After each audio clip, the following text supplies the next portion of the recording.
lalabas na naman po kami ngayon. Mag-unwind lang saglit.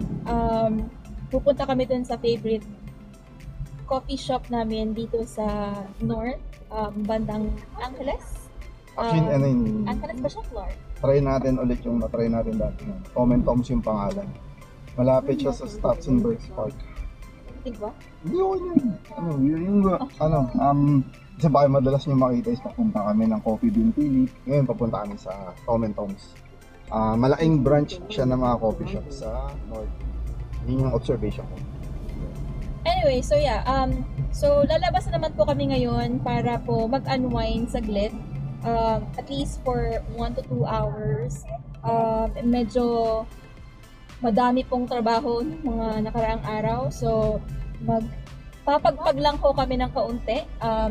Babalikan po namin yung area sa bandang Clark or Angeles, which is yung Tom and Tom's Coffee shop. Yung mga pretzels. Yes.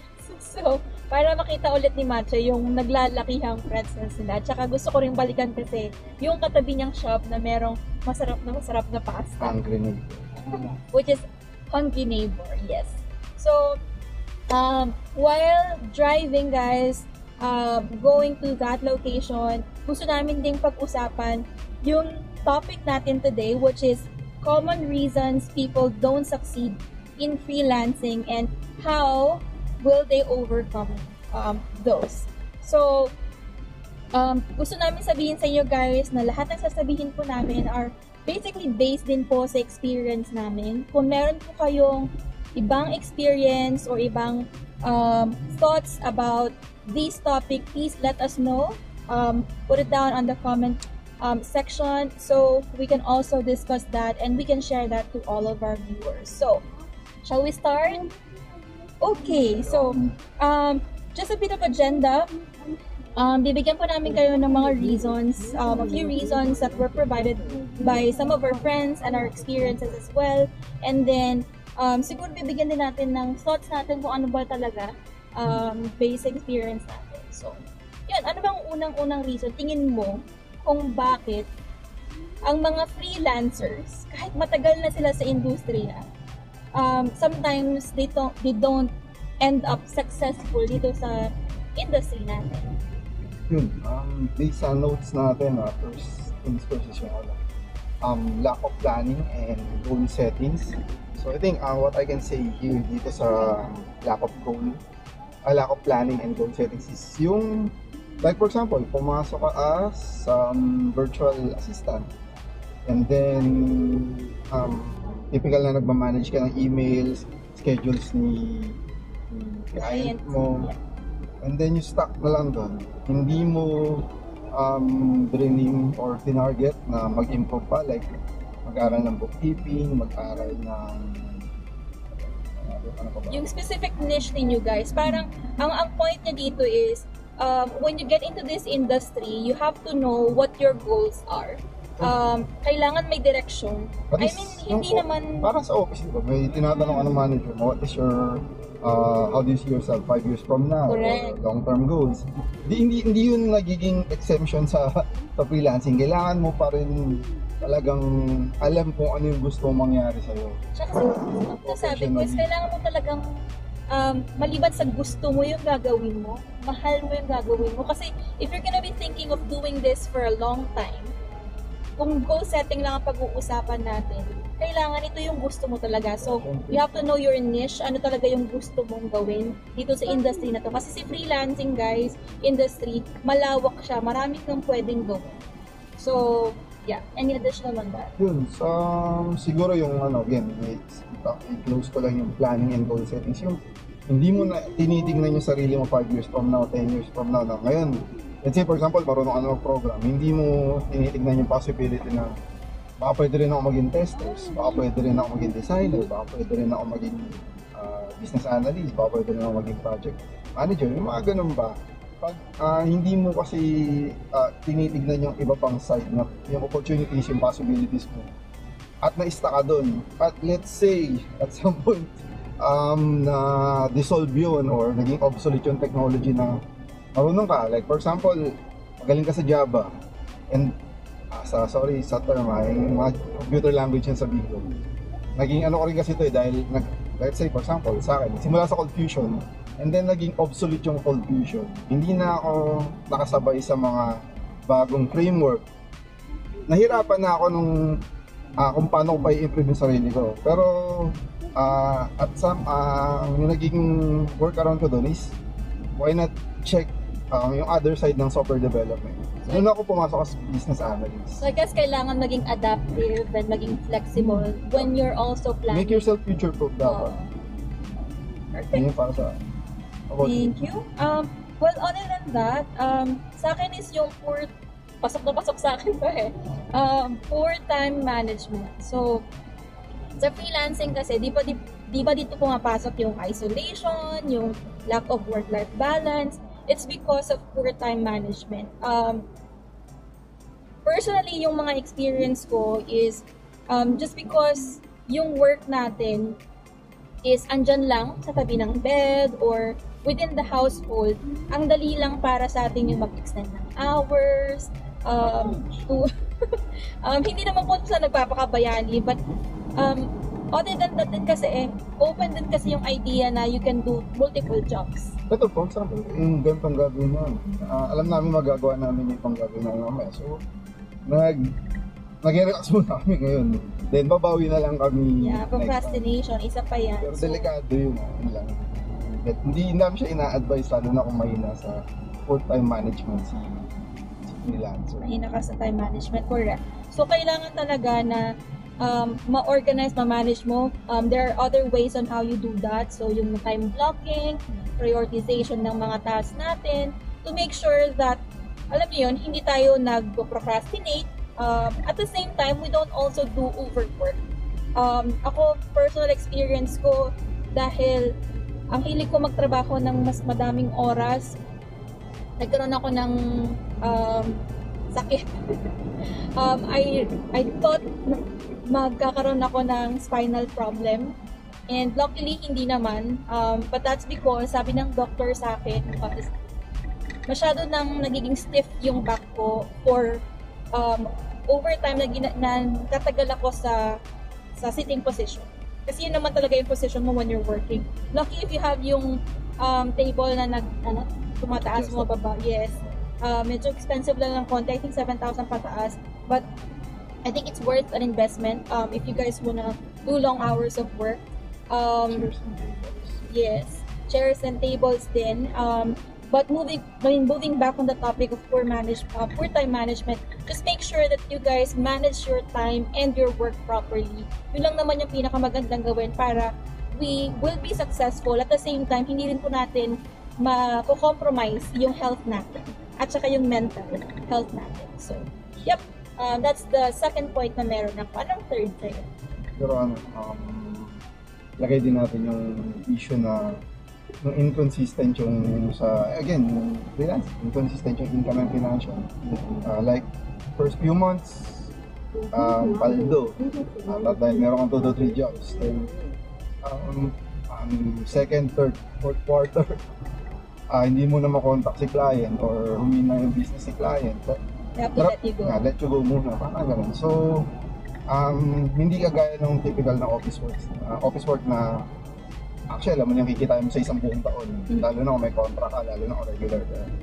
Sa freelancing kasi is, hindi guaranteed yung isang trabaho na kahit sabihin mong matagal na kayo magkasama. Any given time, marami tayong maalala. Kahit siya, meron siya mga naging fake clients na bigla na lang hindi makontak. At some point na ang laki pa ng sahod pero biglang wala or hindi biglang na bayaran siya ng almost 2 months. 2 months. Pero good thing na at least nagko-communicate pa rin. Ang dahilan niya lang is yung mga personal problem, yung mga hindi okay yung business niya. So yun, hindi siya mapadala ng payment. Pero rest assured naman daw, napapadala once makabawi. So unfortunately, nakabawi naman. So imagine kung yun lang yung trabaho mo, nag-let go ka ng iba pang trabaho, like for example, your corporate job for freelancing. I'm not saying this para kumbaga parang bawasan yung lakas ng loob ninyo to risk for this industry, but I'm just giving you this as an example na there are things like this na nangyayari talaga sa freelancing. So, example ko is kagaya po ng sinasabi niya, yung client ko po na yon is a UK client. So, nag-work ako sa kanya for almost a year. Maganda rin po talaga yung kita ko sa kanya. Kahit hindi kami laging nag-uusap. But then, eventually, nagkaroon siya ng mga problems sa business, nagkaroon yung inflation and all that. So, he has to lessen yung hours na initially na pag-usapan namin, and then eventually nag-let go. And then still kahit pa paano meron pa naman mga casual work hours na binibigay sa akin here and then, but hindi na siya ganun ka, kumbaga para sa akin okay para makapag-provide ako sa family ko. Unless you have any other work available. Kaya po yun ang ginagawa ng karamihan na naghahanap ulit sila ng iba pong trabaho or nagmo-multiple jobs sila because yun nga, at some point, there are things like this that will happen. So, kung hindi po natin mamamanage yung finances natin ng properly, if lagi po tayong Shopee, aray ko po, Lazada, Shein, kung ano man yan, then, obviously, if magkakaroon po tayo ng tagtuyot, wala tayong naitabi. Kahit malaki po ang kitaan sa freelancing, kung hindi po tayo marunong magtabi, magkakaproblema po tayo. And again, that would also cause you to be unsuccessful dito sa industry na to. So, yun talaga nakakatakot. Siyempre, yes. Kaya ka lang naman katrabaho para sumweldo. Tapos hindi ka makasumweldo. Ba't ka pa nagtrabaho? Correct. Parang ganun lang kasi. Yun talaga, hindi namin i-deny yun. May ganun talagang aspect sa freelance. And talking about clients, that makes it to the next point namin, which is difficulty in finding and retaining clients. Hindi po totoo na mabilis maghanap ng kliyente unless sobrang galing mo talaga. Na ikaw lang talaga yung natatangi para dun sa specific role na yun. But sa reality is, sa industry na to, kahit na you have X amount of years of experience, at some point, there are requirements of clients that doesn't fit your skills and your experience. And finding this type of clients na pasok din po sa mga hinahanap natin is not as easy as bibili ka lang ng candy sa tindahan. So, that's the reason why kapag po tayo, ang suggestion ko po lagi is kung nakakuha po tayo ng kliyente is to make sure that we also do our part na ibigay din natin yung 100% natin dun sa trabaho na pinirmahan natin sa kliyente natin. Because yung pagtagal nun, i-rip mo din yun eh. Kumbaga para makukuha mo din yun. Siguro sa akin ang example ko lang po is nag-start ako as rank and file din po. Nag-start ako walang experience. But then, pag sinamahan mo kasi ng passion, commitment, at saka talagang yung pagmamahal doon sa trabaho mo, kumbaga parang you just don't do the job because you're paid for it. Makikita rin po yun ng kliyente or mga kumpanya na kumbaga pagkatrabahuan po natin. And mas pipiliin karamihan ng mga kliyente to work with people that have commitment and passion to help their businesses to succeed. Kesa doon sa tao na andyan yung experience but don't have the heart to help the business. Kumbaga pumapasok lang yan kasi gusto lang kumita. So, going back to the point, make sure na kapag po nakakuha tayo ng kliyente, keep that client and make sure na, ang tawag nun, gawin natin yung lahat to be efficient and be effective dun sa role na ibinigay sa atin. Because, honestly, lagi ko sinasabi din sa freelancing is, we just need one person to find the potential from us na mag-work sa kanila. Yung opportunity na yun, huwag niyo pong bibitawan pag meron po kayo ng client. Talagang okay. Kasi yun po yung magtutulong po sa inyo para mas mag-grow kayo dito sa industry na to. And I'm a firm believer talaga na kailangan talaga, if you find that person, keep them and help them. Because they will also do the same for you. So, yeah. So, sa akin, add ko lang din yun, yung dadating ka talaga sa point na magkakaroon ng issue sa retaining clients. Kasi sabihin natin, humihina siya, kahit gusto mo siya i-retain, mawawala siya.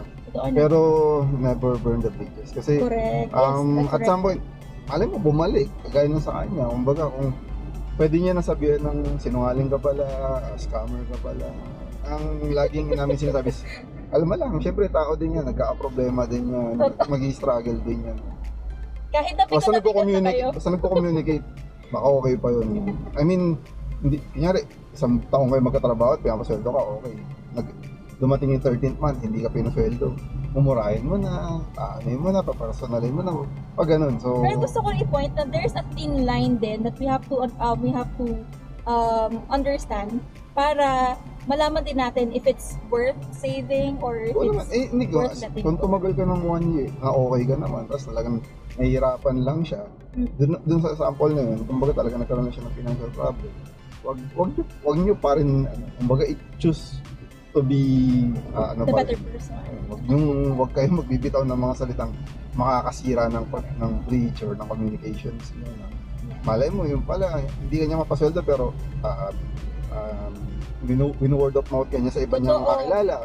Susunod, may ibang pupunta na kakilala niya na refer ka ni ganito. Yes. Baka more than one time makuha niyong trabaho. So, yun. Be as professional as possible. Agree.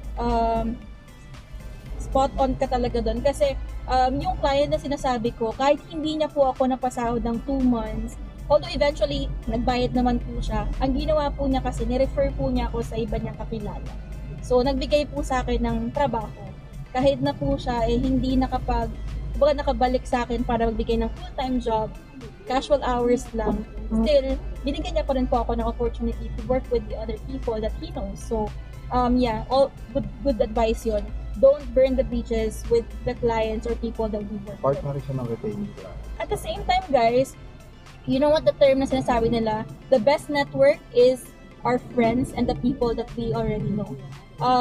So, never burn bridges. So, kung meron kayong mga kaibigan, marami akong kakilala na nung umpisa, regular ages lang sila.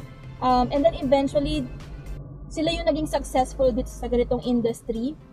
Tapos, when I needed the job, isang tap ko lang sa kanila, they were able to provide me a referral or at the same time, i-refer nila ako sa client nila or bigyan nila ako ng ibang trabaho para magkaroon ako ng, income dito sa industry na to. So, never burn the bridges talaga. Because yung trabaho, andyan lang yan. But if those clients na nakatrabaho mo or mga tao na nakatrabaho mo, maganda yung working relationship ninyo, nagkakaroon ka pa rin ng chance to be able to get back to this industry at the same time kapag nawalan ka pa. So, yun. And next to Sa that, akin, i-raise ko tong burnout and lack of work-life balance sa freelancing. Burnout, kagaya nito. Kasi kung, kunyari, magiging tuloy-tuloy na Monday, Tuesday lang ang week namin, baka 2 weeks lang burnout na kami. So, pumapasok dito yung, may routine kami na, nabanggit din namin to sa mga past podcast namin na nag-afternoon break kami. Tapos babawi na lang kami ng gabi. Kaya nito, mag-ano muna kami, coffee shop. Pang iwas burnout. Or sometimes, or not most of the time, weekend, lumalabas talaga kami. It's either beach, sa Subic, or uwi sa Manila, or at the minimum, yung magmamall sa SM Card para ma-reset lang. Tapos, kung medyo pagpapalain sa budget, masarap din yung may plano ka ng titignan ko sa January, kunyari, alis kami, punta kami sa Hong Kong, libre niya, kunyari. Ganun. sana all. Yun, so, yung ganun ba, pang kontra sa burnout, kasi alam naman pag burnout, hindi mo na maintindihan saan nanggagaling pagod mo. Yun yung mahirap eh. Kahit sumisweldo ka, kahit hindi na loaded yung trabaho mo, pero dahil na-burnout ka na sa unang part ng mga trabaho mo, ayaw mo na. Yun yung sana wag umabot sa freelancing. Kasi ang mahirap sa freelancing is walang HR na titingin sa'yo most of the time. Tama. Na kailangan merong activity employee, kailangan may ganito, Wala kang meter. Bantayan mo yung sarili mo. Ikaw mismo. Pag nararamdaman mong hindi ka na motivated, hindi ka na masaya, pakiramdam mo, struggle, yun na, or hindi ka na productive kagaya ng dati, siguro nagsisimula na yung burnout. Ang suggestion is maghanap ka kung saan ka masaya. Kunyari, sige, deserve mo. Kung may budget naman, mag-travel ka, bumili ka ng gadgets, bagong laruan para ma-unwind ka naman or mabawi mo yung sarili mo. Yan. Totoo yan. Burnout. And para ma-make sure mo lang talaga na hindi ka rin burnout, always go back to the first part, which is make sure na meron tayong proper time management, task management. So, me time. Yes, mga me time, guys. So, And yung pati splurge kalimutan. yourself once in a while. Hindi naman po masama. Kumagaya Wag niya lang, naman ng mga 6 digits ang sinisweldo. Why not? Mag-ano ka, di ba? Mag 2 bottles ka with your friends. Libre mo para siguradong sasama. Kasi pag KKB, baka titignan ko yung schedule ko. Uy, unemployed ka. Kidding aside, yun lang. Walang HR para sa ating mga freelancer most of the time. So, bantayan nyo yung sarili nyo. Sana, bago umabot sa hantungan or sa dulo yung burnout before you get phase, there. yung hindi na reversible, fix yourself every once in a while. Yeah, just have some breaks, regular breaks. Kagaya nga niyan, if you guys can go out of town, have a quick drive, or kumain sa labas, or out of the country, or do things that makes you and your family, and like, siguro have fun, parang ganyan, like do something else, para mawala din naman sa isip natin yung puro trabaho. Kasi nga dito sa industry na to, you have all the time to work, and that also means that you have all the potential for you to be able to find, extra income. So, gaya ng mga iba dyan na halos patagos na sa pader, hindi ko alam kung paano na nagagawa, pero grabe, kailangan talaga ng bonggang-bonggang like bonggang-bongga na i-make sure na meron ka ng regular breaks para magkaroon tayo ng maayos din na health at the same time yung breaks. So, mali ako doon. Pero edit mo na lang. And that's lastly, meron pa, which is, sa list natin, nakalagay dito, lack of skills and continuous learning. In connection to what he said earlier, dito sa industry na to, if you don't try to be flexible, if you don't try to be resourceful, be adaptive, mahihirapan ka po talaga dito na, kumbaga, sumabay. Siguro nasabi ko na rin to sa mga previous podcast natin, don't stop learning. As much as possible, make sure na updated ka sa lahat ng trend, ng specific niche mo. Kung sa tools man yan, for example, sa website designing, for example, ano man yung mga tools na bago ngayon, you have to know. You have to learn. You have to make sure na meron kang knowledge at the same time na hindi ka mapagod na sumabay doon. Kasi ganun din naman ang mga clients natin, ganun din ang mga requirements ng clients natin. Nag-a-adjust siya, nag-change siya. So always try to be adaptive. Huwag tayong kasi if you wanna be stuck dun sa role mo, hindi ka talaga magiging successful dito. If magiging tamad tayo, hindi ka rin po talaga magiging successful dito. If para sa inyo, goods na kayo kung ganyan na yung trabaho ninyo, hindi po kayo magtatagal dito. Marami tayong clients na preferred nila yung mga virtual assistants or mga freelancers that have wide range of experience ng mismong trabaho, ng requirements nila, ng tools, ng system, softwares, everything within that particular niche na gusto nyong pasukin. So, make sure na wag kayong tumigil. Laban lang. Try lang ng try. Kasi, yun lang talaga, hindi ka makakasabay. Para sa akin, hindi ka makakasabay kung titigil ka lang doon at makukontento ka na sa kung ano yung nagagawa mo. Because eventually, yung ginagawa mo ngayon, babe, hindi na siya, kumbaga yun, hindi na yun yung needed ng clients mo in the next few years, diba? For example, yung sabihin natin, pero hindi ako sure, yung content creator. Dati, magaling, kayo lang yung magaling. Hindi, pero, hindi ko naman kayo na-question. Pero dahil may AI na, marami ng auto-generate ng actually, marami Jenny.ai, mga ganon. Meron akong na-interview na applicant na nawalan siya ng trabaho just because the client chose to invest dun sa isang AI software or So, AI. minsan sa mga innovations, huwag masyadong magre-resist. Try to adapt. Correct. See where you can fit, see where you can actually work out more on that side. Kasi hindi naman ibig sabihin na meron tayong bagong AI, bagong software, papalitan niya na entirely kung ano yung ginagawa mo. Pero if you can adjust to that, adapt to it, then pwede mo ipakita sa client na kahit may AI, you can actually help the client with the help of AI and yourself to help their business thrive.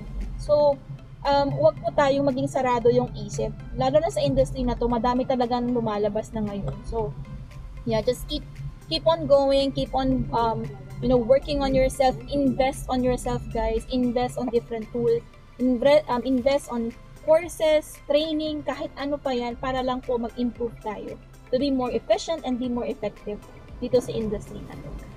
So, yeah, para sa iyo ba, ano yung pinaka siguro malaking factor doon sa mga nabanggit natin, na tingin mo ngayon, yun yung parang mas marami ang nagiging reason kung ba't sila nagiging hindi successful dito sa industry? Yun. Okay, so We're here. out of those that we have mentioned, ano yung tingin mo na malaking factor kung bakit marami ang hindi rin naging successful dito sa industry na? Yun, sa akin siguro talagang masasabi ko lang is yung napaka-essential nito siguro sa project management, kalahati ng activity tungkol dito sa planning. So, masasabi ko lang is yung importance ng planning sa lalo na kung lilipat kayo from secured, comfortable, napaka setup na corporate job. Kasi lipat kayo sa freelancing.